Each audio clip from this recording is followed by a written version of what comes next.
우리가 이연보의 어부가라는 작품을 볼 건데요. 여러분 이 작품은 사실 어부단가라고도 불리기도 하는 작품이에요. 우리 친구들이 어부단가라고 해서 본 적도 있을 거고 어부가라고 해서 본 적도 있을 거예요. 자, 그랬을 때 여러분 이 어부가라는 거는 말 그대로 이 시의 소재가 제재라고 할 수 있겠죠. 제재가 어부의 삶이다라는 걸 알 수 있겠죠. 따라서 어부의 삶을 통해 무슨 이야기를 하고 싶은 걸까? 어떤 주제인 걸까를 고민을 해봐야겠죠. 자, 근데 여러분 늘 말하지만 우리가 이 고전시가 같은 경우에는 시대에 따라 갈래가 다르다라고 하죠. 따라서 이 갈래는요, 시조라는 갈래고요. 그 중에서도 여러 연이 묶여서 하나의 주제를 전달하는 연시조라는 갈래예요. 따라서 우리 친구들이 시조의 갈래적 특징을 꼭 정리해야 합니다. 그래서 시조는 그 특징이 매우 뚜렷하기 때문에 그것을 정리하는 게 내신에서 첫 번째 단계다라고 볼 수 있어요. 따라서 우리가 시조의 특징을 정리하는 영상도 꼭 보고 그다음 이 작품에 대한 해석도 보면 좋을 것 같아요. 자, 그랬을 때 이 어부의 삶을 소재로 하는 고전시는 굉장히 많아요. 그래서 대표적으로 우리가 윤선도의 어부사시사라는 작품이 있어요. 그래서 이 작품과 어부단가를 좀 비교해서 보는 것도 언제나 출제될 때 중요한 부분이니까 그런 부분들도 빼놓지 않고 보면 좋을 것 같습니다. 자, 그랬을 때 여러분 이 어부의 삶이라는 게 우리 친구들 입장에서 아직 낯설 수도 있는데 이 어부는요, 자연 속에서 물고기를 잡는 사람이에요. 따라서 어부라는 키워드는 자연과 연관된 키워드인데요. 여기서 우리 친구들이 어부하면 떠올려야 될 게 생업 어부가 있고요. 그냥 어부처럼 살지만 사실은 이게 직업이 아닌 사람. 그걸 우리가 가어옹이라고 해요. 가짜 어부 늙은이라는 뜻이거든요. 따라서 생업 어부와 가어옹의 차이를 인지해야 되는데 우리가 읽게 되는 웬만한 양반들의 시조는 모두 가어옹의 삶을 노래한다라고 보면 좋을 것 같아요. 그래서 진짜 어부가 아니라 그냥 어부처럼 자연 속에 유유자적하는 사람인 거죠. 자, 우리 한번 같이 내용을 해석해 볼게요. 이 중에 시름이 없으니 어부의 생애로다. 자, 여러분 우리가 시름이라는 건요, 근심과 걱정이라고 해석할 수 있겠죠. 따라서 시름은 근심, 걱정이 없으니 그것이 어부의 삶이다. 아, 그럼 어부의 삶이 매우 좋다라는 얘기를 하는 거겠죠. 그쵸? 자, 이렵편주를 만경파에 띄워두고, 여러분 이렵편주라는 거는 하나의 나뭇잎 같은 조각 배를 뜻하는 거예요. 즉 작은 배의 느낌입니다. 따라서 큰 배도 아니고 작다라는 점에서 소박한 삶을 표현하는 거죠. 만경파, 물결에 띄워두고 인세를 다 잊었거니 날 가는 줄을 알겠냐라고 되어 있죠. 여러분 인세는요, 사람들의 세상이에요. 우리가 보통 사람들이 사는 세상을 다른 말로 속세라고 하죠. 그래서 속세를 다 잊었다라는 거는 내가 속세를 부정적으로 여긴다라는 거죠. 그러니까 나를 가는 줄 알겠냐라고 물어보고 있지만 사실은 서리법이죠. 날 가는 줄 모른다라는 거예요. 한마디로 나는 너무 만족스러워서 시간이 가는 것도 모른다라는 겁니다. 따라서 여러분 지금 처음부터 어부생애와 이 사람들의 세상을 지금 대조적으로 표현하고 있다라는 거 보이죠? 그래서 이렇게 둘 사이에 대조적인 시어 표현이 나오고 있다라는 것들도 캐치하면 좋을 것 같아요. 자, 두 번째 볼게요. 9번은 천심녹수, 돌아보니 만첩청산. 자, 여러분 보니까 굽어보면 물이 있고요. 돌아보면 산이 있다라고 해서 지금 이거를 같은 가락으로 대꾸법으로 표현하고 있는 거 보이죠? 그래서 지금 내가 굽으면 물이 보이고요. 뒤로는 산이 보여요. 십장홍진이 얼마나 가렸는고. 자, 여러분 십장홍진은요, 아주 두터운 먼지를 뜻하는 거야. 자, 여러분 이 십장은요, 말 그대로 열십장의 장이에요. 장. 이 장은요, 옛날 길이 단위예요. 길이 단위.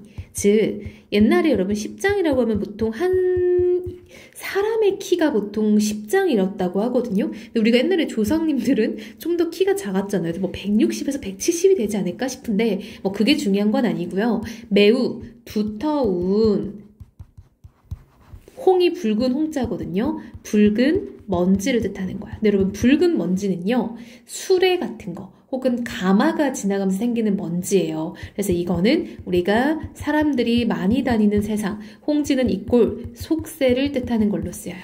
속세가 얼마나 가렸는고. 자, 여러분 가리길 바란다라는 점에서 부정적이다라는 거 알 수 있겠죠.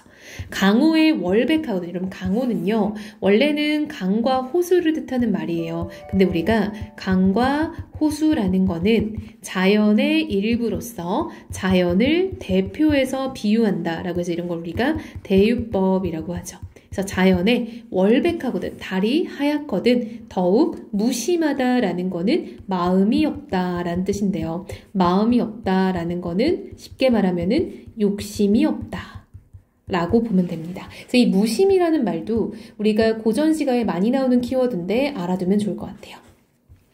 청아에 밥을 싸고 농류에 고기 깨어 노적 화총에 배 메어두고 일반 청 의미를 어느 분이 알으실까라고 했죠. 청아는요 연잎을 뜻하는 거예요. 그래서 연잎에 밥을 싸고 농류는 버들가지에 고기를 깨어 노적 화총이라는 거는 갈대꽃이 우거진 곳이란 뜻이에요. 갈대꽃이 우거진 곳에다가 여기가 이제 뭐 풀이 많으니까 거기다가 배를 메어두고 일반 청 의미라는 거는 자연의 참된 맛이란 뜻입니다. 자연의 참된 맛을 어느 분이 알까라고 해서 그걸 누가 알겠냐, 나는 아는데 이런 말이죠. 서리법입니다. 자, 산두의 한운이 기하고 수중의 백구가 비이라. 자, 여러분 여기도 보면요. 지금 앞구절과 뒷구절이 비슷한 가락으로 이어지는 대꾸법인 거 알 수 있죠. 즉 산 봉우리에 한가로운 구름이 일고라는 뜻이에요. 기하다라는 거는 한가로운 구름이 떠 있고요. 물 위에는 백구 이꼴 갈매기죠. 갈매기가 비, 날비자예요. 비상한다. 무심코 다정하니. 자, 여러분 또 나왔네요. 무심하다라는 건 아까 선생님 말했죠? 마음이 없다 이꼴 욕심이 없고요. 다정하다는 건 정이 많다라는 거죠. 욕심이 없고 정이 많은 것이 이 두 것이다. 이러면 두 것은 뭘 말하는 거예요? 그렇지. 구름과 갈매기를 말하는 거죠. 즉 이 구름과 갈매기와 같은 자연은 욕심이 없고 정이 많대요.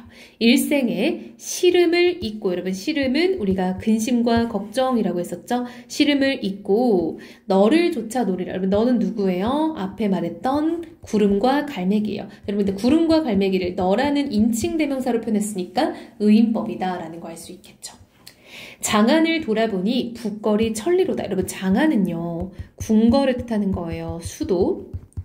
그곳을 돌아보니 북걸, 궁궐이 천리라는 거는 매우 멀다라는 뜻이에요. 이게 여러분 진짜 구체적으로 거리가 천리다라는 게 아니라 매우 멀리 있다라는 뜻이에요. 어주에 누웠으니, 여러분 어주는 어부의 배인 거죠. 즉 어부의 배는 자연 속의 나를 뜻하는 거죠. 즉 자연에 누워있다 한들 내가 잊은 적이 있겠냐? 서리법이겠죠. 나는 잊은 적이 없다라는 거예요. 두어라. 내 시름이 아니다. 즉 뭐가요? 즉 나라에 대한 걱정은 나의 시름이 아니다 라는 거예요. 우리 나라에 대한 걱정을 사자성어로 뭐라고 해요? 우국지정이라고 하죠. 우국지정이 아니다. 제세연이 없긴. 여러분 제세연은요 세상을 구할 인재가 나타난다 이런 말이에요. 그래서 세상을 구할 인재가 나타나는 게 없겠냐라는 거는 있을 것이다. 한마디로 내 알 바 아니다 라는 거죠. 근데 여러분 이게 내 알 바 아님, 아니야 이런 느낌이 아니라요. 어떤 느낌이냐면 내가 자연 속에서 좋다 라고 얘기를 하고 있었지만 사실은 이 화자는 내면에 마음이 있었던 거예요. 즉 자연 속에서 만족한다 라고 계속해서 말을 하고 있지만 화자의 내면에서는 미련이 있었던 거예요. 즉 내가 세상에 대한 걱정, 나라에 대한 걱정, 그쵸? 북걸에 대한 걱정이 있었던 거야. 우국지정. 근데 그것을 애써 떨치면서 내가 아니라 다른 누군가가, 즉 제세연이 있을 것이다 라고 해서 스스로를 달래는 느낌인 거예요. 한마디로 이 사람은 속세에 대한 미련이 있다라고 봐야 되는 거예요. 그래서 완벽히 떨치지 못했구나 라는 게 어부단가에서 굉장히 중요한 부분이에요. 왜냐 여러분 다른 작품 예를 들면은 아까 쌤이 언급했던 윤선도의 어부사시사 있죠. 어부사시사는 속세에 대한 미련이 거의 없다라고 봐요. 그래서 속세에 대한 미련이 이거는 거의 없다라고 하는 거에 반해 이 어부단가는 속세에 대한 미련이 나타난다라는 점에서 매우 중요한 작품이다라는 거예요. 그래서 그런 것들을 우리가 비교해서 봐줘야 되고요. 이 단자는 쌤이 아까도 말했다지만 이건 짧은 노래라는 거예요. 그래서 짧다라는 거고요. 즉 주제를 정리하면은 자연 속에서의 유유자적한 삶, 안빈 낙도의 삶 을 얘기하고 있지만 사실은 속세에 대한 미련이 있다라고 봐줘야 된다라는 거죠. 전반적으로 고전시답게 서리법이 굉장히 많이 쓰였고요. 대꾸법도 많으니까 우리 친구들이 그런 부분들은 눈여겨보면 좋을 것 같고요. 쌤이 아까 언급한 것처럼 우리가 고전 시간은 시조라는 갈래적 특징을 매우 중요하게 봐야 되니까 그 부분도 꼭 정리하길 바랍니다.